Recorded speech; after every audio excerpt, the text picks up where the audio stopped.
Sorry. Hello. It's been a moment or two. I look like total crap. Sorry. Lots to catch up with on. Maybe I should start by being a little quieter. I've got a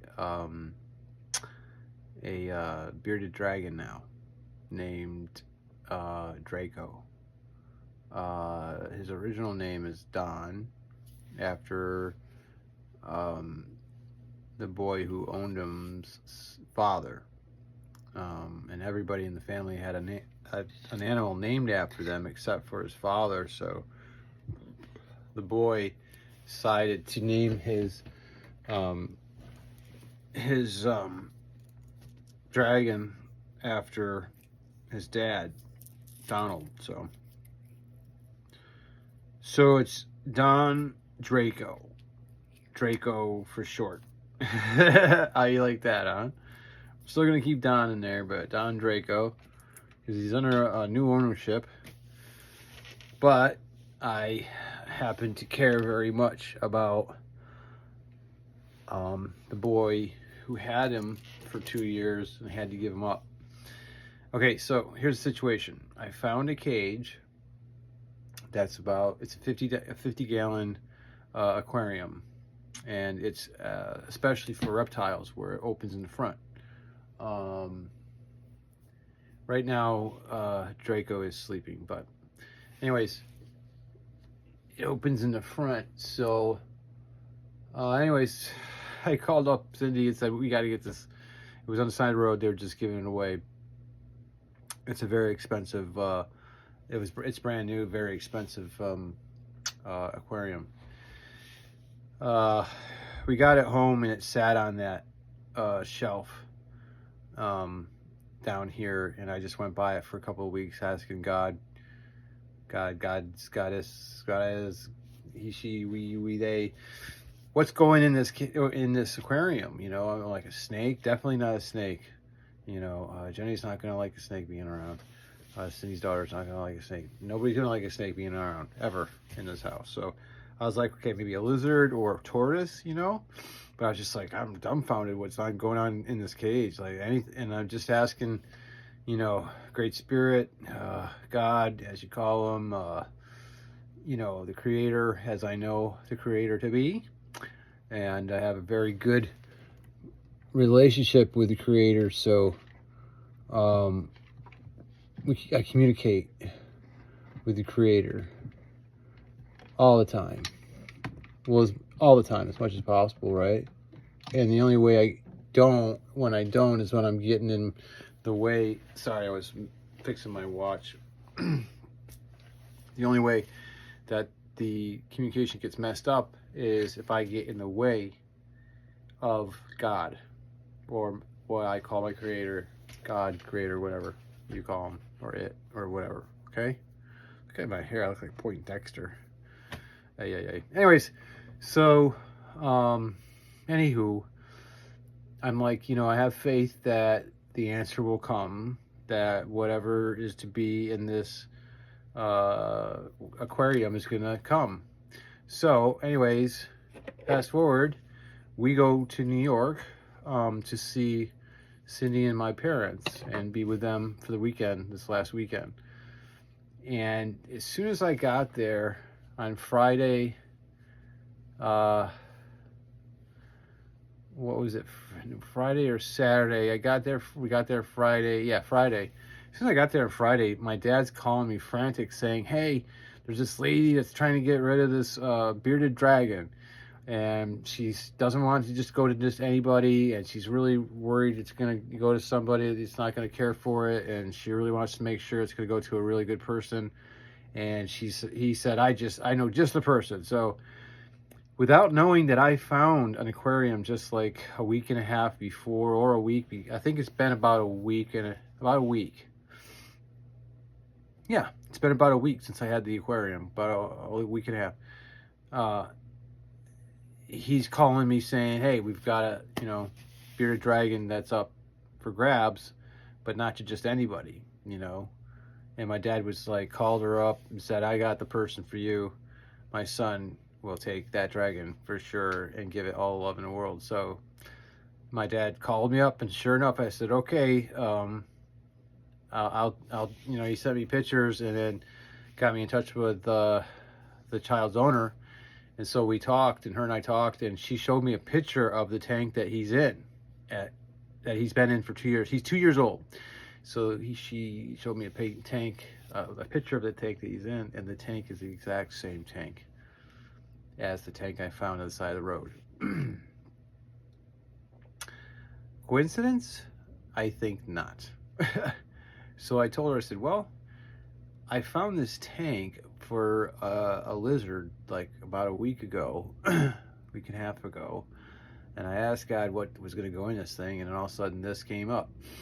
And the boy was so heartbroken because he's in all kinds of sports, just couldn't take on the responsibility of taking care of a bearded dragon. So he had to give it up. And it was not a happy decision for him at all. So, I told him, listen, this is not the last time that you're going to be holding Don, as he knows him to be. You're going to be holding him again. I'll bring him back to you so you can visit with him and you can see him again. I promise. So that's a promise. And I keep my promises. If you don't have your word, you got nothing. That's all you got is your word, really. So anyways, we have a bearded dragon. I have a dragon. Wow. It's really cool. And wait until I see him. You see him. He's sleeping right now. He goes to sleep around,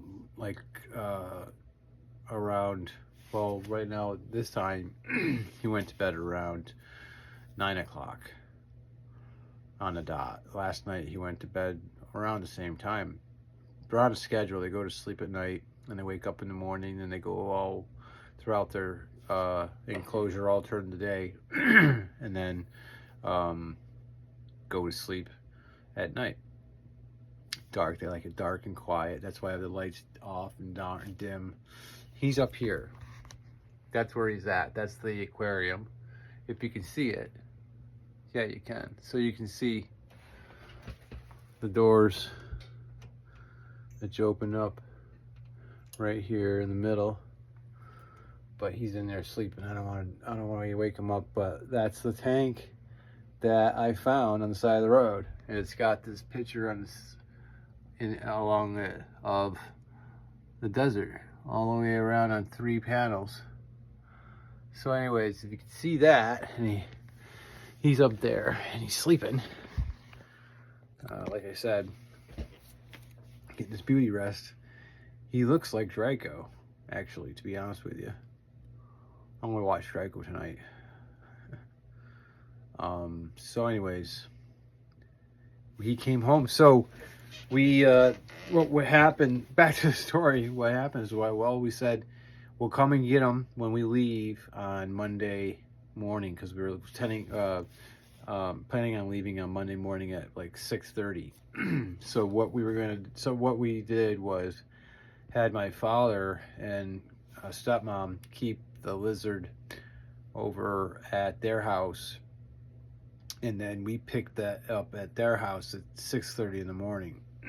So, and we left the cage there. My dad wanted the aquarium, so my dad took the aquarium, and I took all the inside stuff out, like all of his stuff that he knows. You know what I mean? Like, he has everything he knows, and then we added some more stuff for him and made it just like paradise for him. You know me. It's gonna be absolute paradise for him. And then Gracie's upstairs, right? So, and Gracie goes to sleep at night too. It's just crazy. I got a zoo going on.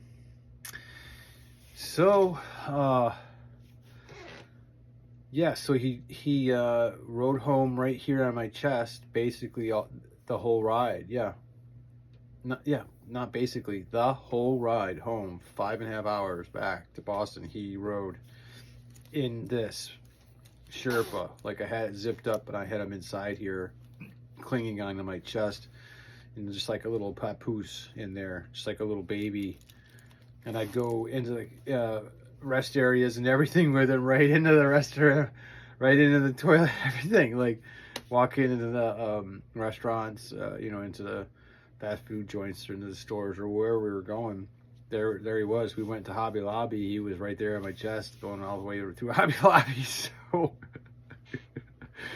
because we stopped at Hobby Lobby on the way back, because you can't get enough of Hobby Lobby, man. I can't get enough of Hobby Lobby. There's a lot of stuff I can't get enough of, but Hobby Lobby is, one of them. If I'm making snowflakes like this, ornaments, this is an ornament that I cranked out right before I left. Okay, so if I'm cranking out stuff like this in a couple of minutes, Hobby Lobby is gonna make me go nuts. But yeah, look at that thickness and absolutely perfect. So next I'm gonna add some glitter to it and glitter it up. That was one of the things I finished before I left. And I finished this. Finished this. Is that glittery enough or what? Huh? Is that crazy? That is absolutely insane. So, and it's a rainbow glitter, as you can tell. But yeah, I'm gonna make this glitter like this, but I'm also gonna make it glow in the dark. And there's different color glitters of that glitter that I got. So I got myself a lead on the best glitter I could find in the world, I'm pretty sure. So I'm gonna have every color in the rainbow and then some of that glitter. And another color that I found that I'm gonna have every color of, also of that company's color, that is out of this world, up on a whole nother level. So it's gonna make this look like Candyland. I'm telling you. Mark my words, you know me. That's it. We've got Preacher still he's doing pretty good, actually, after the stitches are out.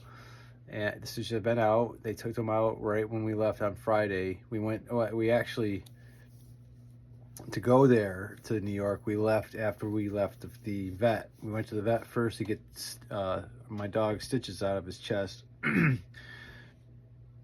he's been good. So until before then, I was sleeping on the floor, and I'm still sleeping downstairs in the living room with him, so he can rest up and recuperate. He's not supposed to be doing stairs for a week or so, so I'm going to stick to it and sleep right by his side. So I've been sleeping by his side every night for a week now straight. Well, he sleeps on our bed anyway, but I make it a point to be actually right by his side. So him and I are in the living room. So he'll get better. He'll get around there, and he's doing really, really good, actually. After the surgery, he had a mass taken off of his chest, and it was cancer. And so the next step is, like I said before, was go to oncologist and see what they say. And I don't think we're gonna do chemo, because he's 14 years old, 15 years old, and I don't know, but anyways, he's doing really good. I'm thinking and I'm praying that he's gonna beat it, and they took it out and off, and they make it a big margin. So I think they got it all off of him, and they got it all out of him. So, maybe if we can do a little bit of radiation or a little bit of immunotherapy or something, maybe, we give him some more time. But as it is right now, he is like 10 years younger, acting. It's crazy. So prayer works. Thank you all for your prayers and for your thoughts, for your support. Thank you for watching me. Please give me a thumbs up and subscribe. because it matters to the people that are watching, not just to you and not just to me. This isn't about me. This is about others. This is about others. It's about getting all good people together, because there are good people out here. No matter what we believe in and no matter what we think, there are good people out here, and we can come together and in peace and harmony with one another. And especially the ones that feel totally alone and they have huge hearts and get nothing but stomped on all the time. I'm talking to you the most. You're not alone. The ones that are dealing with cancer and other things like MS or all the other, Crohn's disease or irritable bowel syndrome or migraine headaches or, cramping, you name it, colitis, all those wonderful things. It's awful. So you're not alone. I pray for you all. Thank you so much. I love you with all my heart. And I know who I'm talking to. So, thanks. I'm going to go to bed and I'll see you guys tomorrow and let you know the progress. It's good to be home. Good night.